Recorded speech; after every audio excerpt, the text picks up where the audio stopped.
The Simpsons predicted California wildfires in 2025 during a 2007 episode showing devastating fires threatening Springfield. Animators depicted orange skies, fleeing residents, and emergency response teams battling massive blazes, eerily similar to expert projections for California's future fire seasons. The episode shows Lisa warning about climate change's role in creating perfect fire conditions, matching current scientific forecasts.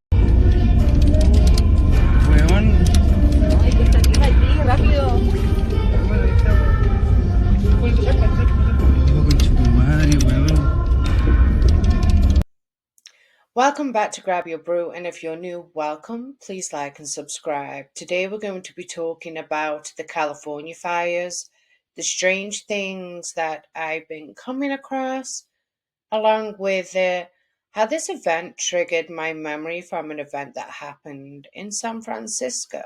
So go ahead, grab your brew, and join me as we dig in.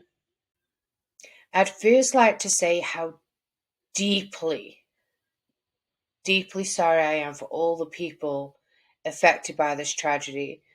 I have found some variable links that will be in the description bar below for donations for these people, along with the people still sleeping out in these freezing temperatures from the North Carolina hurricane.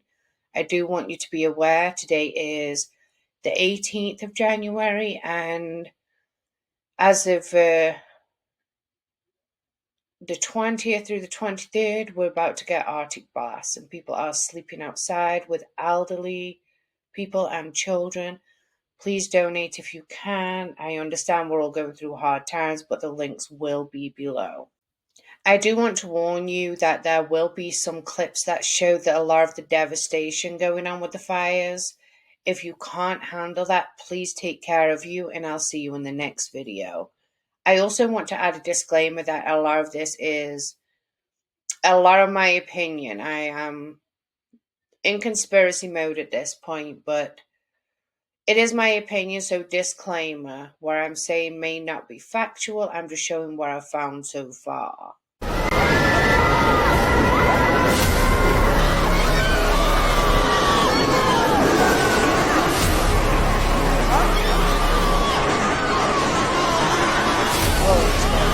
People impacted by these fires are going to receive one-time payment of $770, one-time payment, so they can quickly purchase things like water, baby formula, and prescriptions. So far, nearly 6,000 survivors have registered to do just that. It absolutely enrages me. Like I said prior, people here on the East Coast are still homeless and dying in these freezing climates because of the hurricane. Now, he wants to sit there with his whole chest, like, oh, I'm granting $750 to the people that have lost everything. And like, you deserve some applause for this. Most people from the hurricane were denied the money after signing up for it. You don't think the same thing's going to happen with the people that have lost everything in the fires? But no, if another country needs their help, you're like a pick-me chicken. You'll jump on and help those, but you won't jump on and help the people of your own country? Absolutely disgusting. This is your house? This is my house. This one right here. We moved in 26 years ago. And we did the floors, and we put in windows and doors and painted and just put. My grandchildren loved it. My son and my daughter-in-law. My family, we hosted Christmas Eve and Christmas Day here. And everybody was here. My little house that I loved. My husband just had his 4th cancer surgery. I poured everything into it. My nephew. I'm so sorry. I know. I really am. I don't even know what to say. That's okay. I don't even know what I'm doing. I'm just. We haven't been sleeping. Oh, you can give us $750. I know where to go.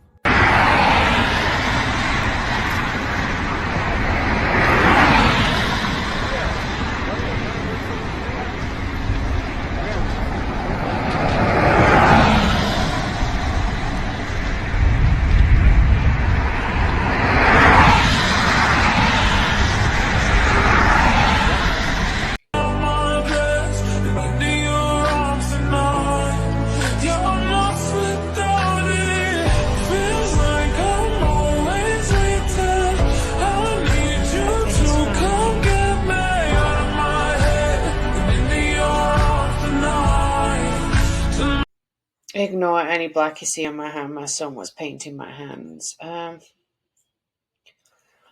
It's heartbreaking. Even the animals are more humane than our government. Animals are more humane than our government. Now, I want you to watch a video that has been circulating the internet, and I had also seen it on the Sloan Show. If you don't follow him, do follow him. I love him over here. I'm going to go ahead and post his. It's a conversation with Mel Gibson. Seeing your home, your neighbors' homes, and the community there at such a loss. I mean, it's tragic. It makes you really sad. I was actually, you know, there are neighbors I have that I was actually looking at them. I felt worse for them than I did for myself. You know, I look at it as a strange mixture of sadness and almost kind of an elation in a sense that I count my blessings, you know, no matter what. These are things, and they may or may not be replaceable, but they're only things, and we're still here, and I just kind of look at it as almost in a weird kind of way a purification of, but of course it's very sad, and there were many things, you know, gone in the blaze that you know, I've thought about since. I thought, oh damn, you know, that's too bad, but you know, works of art, photographs, rare books, you know, old books, some as old as, you know, 1600, you know, it's like crazy. Irreplaceable. And irreplaceable stuff, yeah. So it is what it is, I guess. It was only a month ago that the flames threatened us, you know, 200 meters on the other side. And of course the wind shifted and it came in and whipped and got us from the other direction, so. It was an interesting. You've heard, Christ is king. You've heard the. Go on. You know, both. You know, you've heard a lot of people say a lot of things about these fires. Obviously, the winds were horrific, but they were predicted. I know you know that last weekend, like Friday, Saturday, Sunday, they said this could be tragic with these winds if any fire starts. Sure. Do you believe in what you know so far? Anything could have happened like this?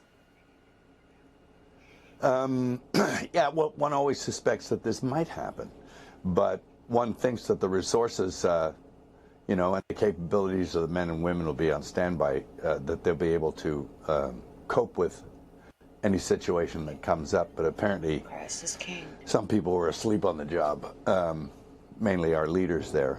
But, you know, that's something they have to live with. And but that's something that community has to live with, and it's really sad. I mean, I have many friends that are, you know, looking for a place to put a roof over their heads, and kids, and you know, they're traumatized. So, someone should answer for it, but we'll see. I think we know who the culprits are. In fact, my son he's a member of the volunteer fire brigade. He sort of interfaces between LA County Fire and people, and they assist them where they can during, before, and after the blaze.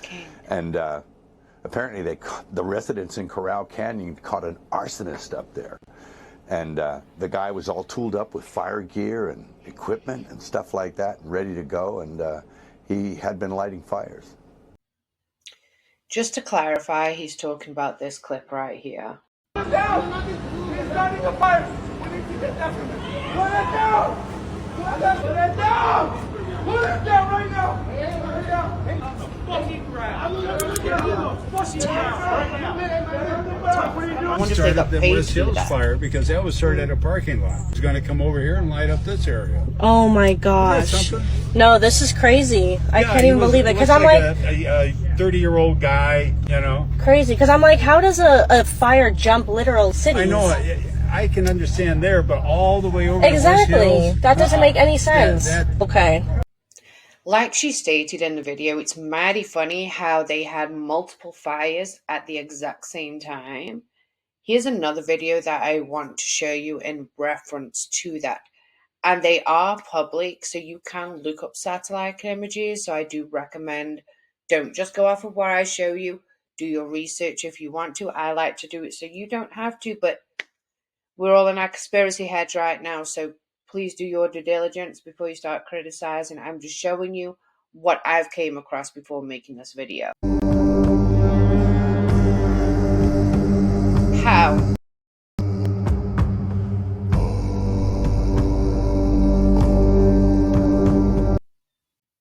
It's mighty strange, isn't it? Mighty strange for you to speculate anything other than what I'm talking about.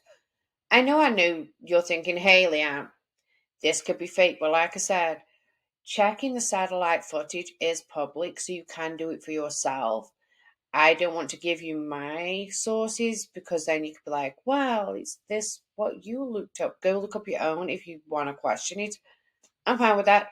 If I'm wrong, prove me wrong. I'm good with that. Comments below. But this is real footage from a satellite. And I want you to think about the timing. Just a few months back, insurance companies pulled fire from their insurance policies. Now, I understand why they pulled it as a company, because they also pulled funding for the fire department and all safety aspects in California. They pay out, because trust me, I would have loved to live in California. Loved. Instead, I'm here in North Carolina. But, oh my gosh, oh my days, like, they pulled the insurance. They had the budget cuts. They had no freaking water. No water to put out these fires. Sounding real familiar? Keep watching and I'll lead up to what it's sounding familiar like. What you think?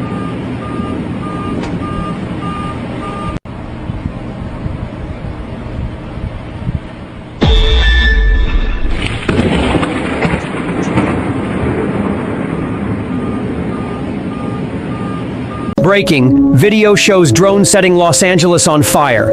Chaos has taken over Los Angeles, and now a new video is fueling even more controversy. The footage shows a drone flying over the edge of a forested area, releasing a flammable liquid directly onto the vegetation, igniting an uncontrollable inferno.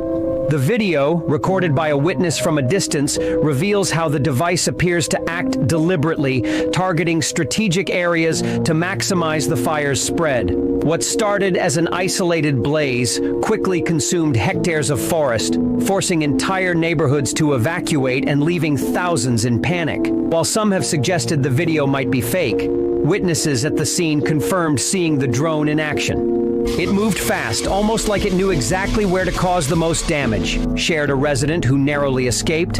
Is this video evidence of a carefully orchestrated plan? Who is behind this attack on Los Angeles? Uncertainty continues to grow as residents struggle to rebuild their lives amid this nightmare. But why, Leanne? Why would they do this to their own people? I'll tell you why. And I'll tell you why many other people think why.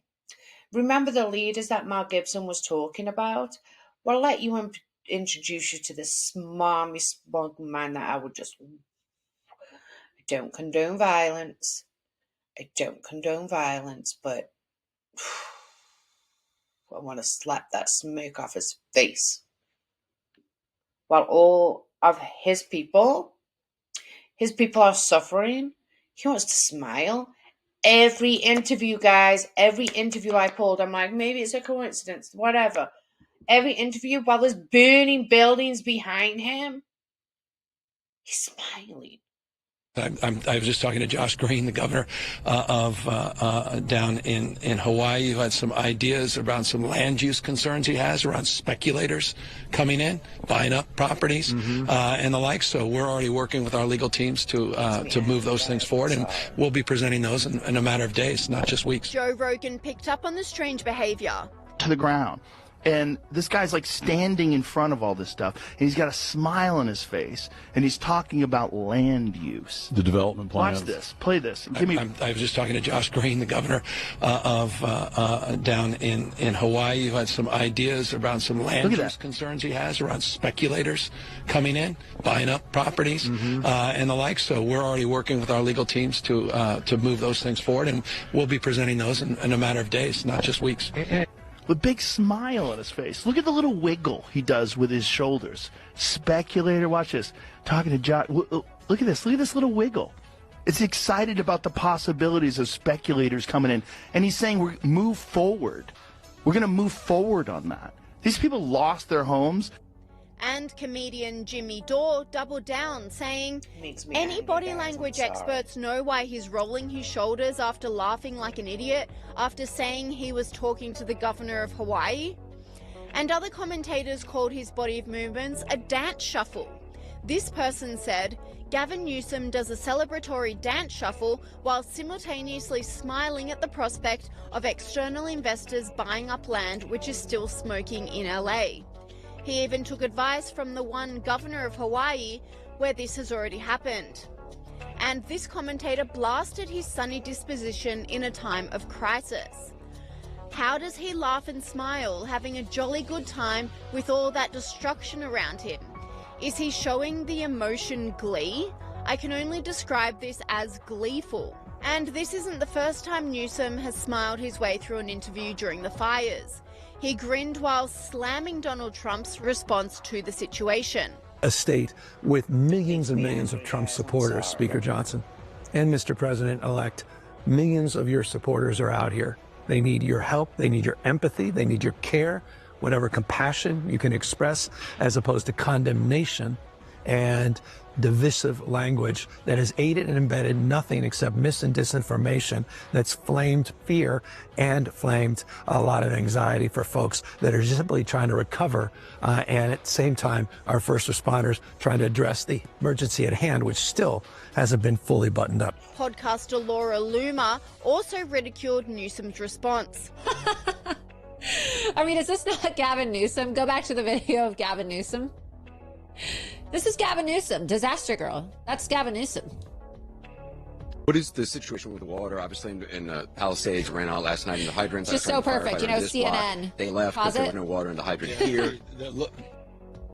So you have CNN who is like, yeah, you know, you got to vote for these people and vote for the Democrats, and you know the Democrats are great and we're going to get Democrats back in office. And you know, CNN of course running cover for all the Democrats, and then you have Gavin Newsom with his hands up like, I don't know, I guess you guys are just shit out of luck. There's no water, so enjoy burning to death, enjoy, you know, having your homes burned to the ground.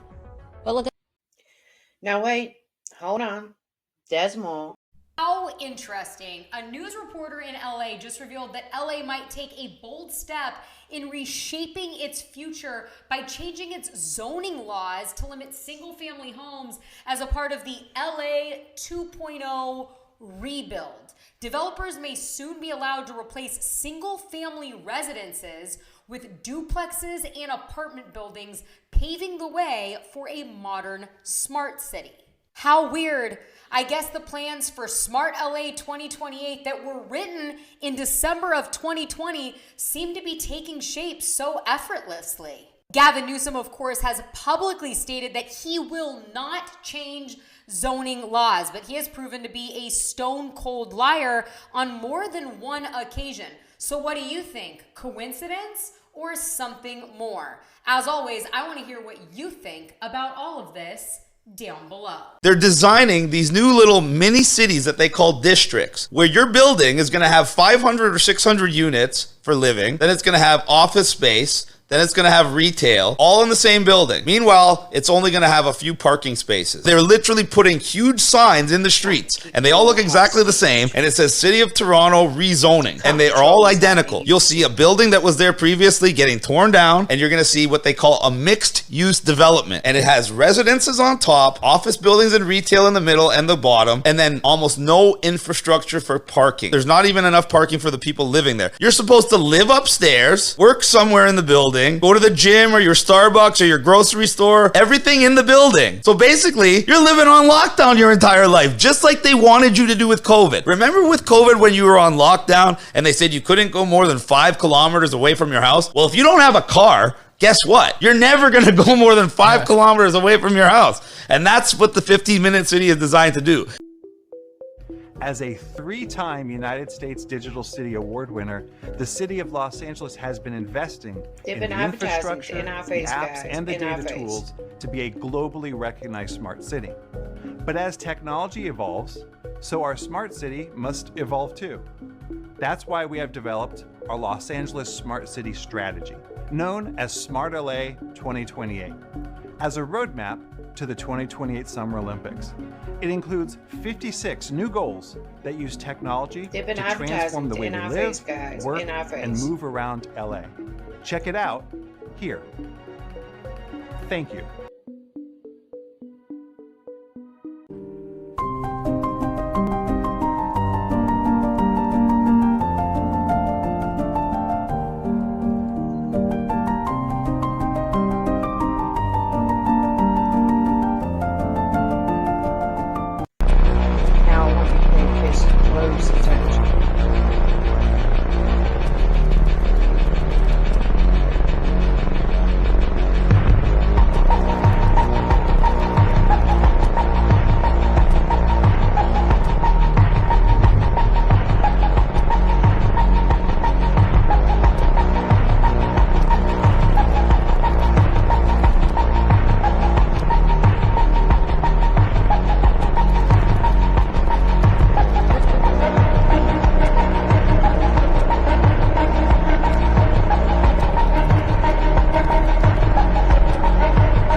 See, you may think that my conspiracy brain is working overtime.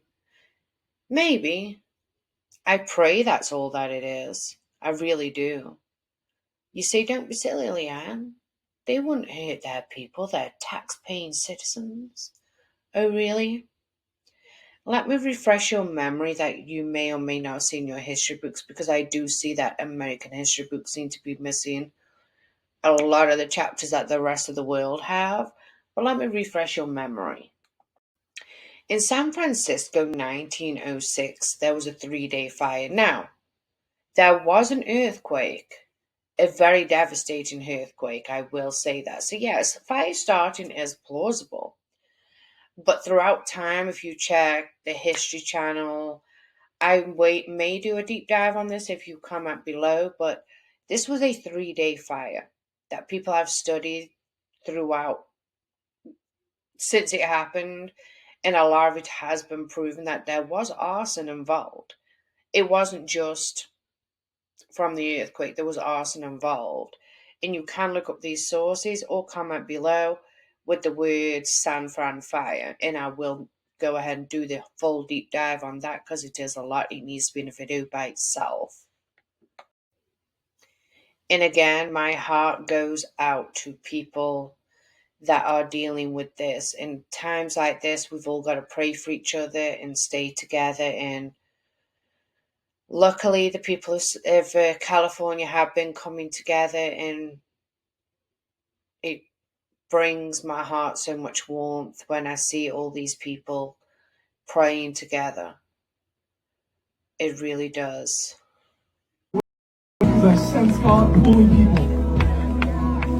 You're not too late. You're not too late. Come forward. You'll find room. Thank you for grabbing a brew with me, guys. Go ahead and tune in next Monday for another video. Again, comment below San Fran Fire if you want me to do a deep dive on that one, so I can show you how it's been proven time and time again that our government likes to destroy our entire lives to fit their narrative and their plans for what they want. Because ultimately, the more we come together and the less they can separate us from each other, and stop turning us against each other, the harder we are to control and manipulate. And with technology the way it is today, I can have a conversation with somebody in another country who our government's told us that apparently they hate us, and in reality, their government's telling them that we hate them. It's like the drama from middle school on a government level, but now we can talk to each other. So I'm sorry, I went on a little tangent. I hope you guys have an amazing week. Please like and subscribe, and thank you so much for all the people that support me. And if you do have any other requests you would like me to deep dive, email me at grabyourbrew@gmail.com. And also, if you would like to be a guest on my show, you can also go ahead and submit an email and put in the subject comment guest.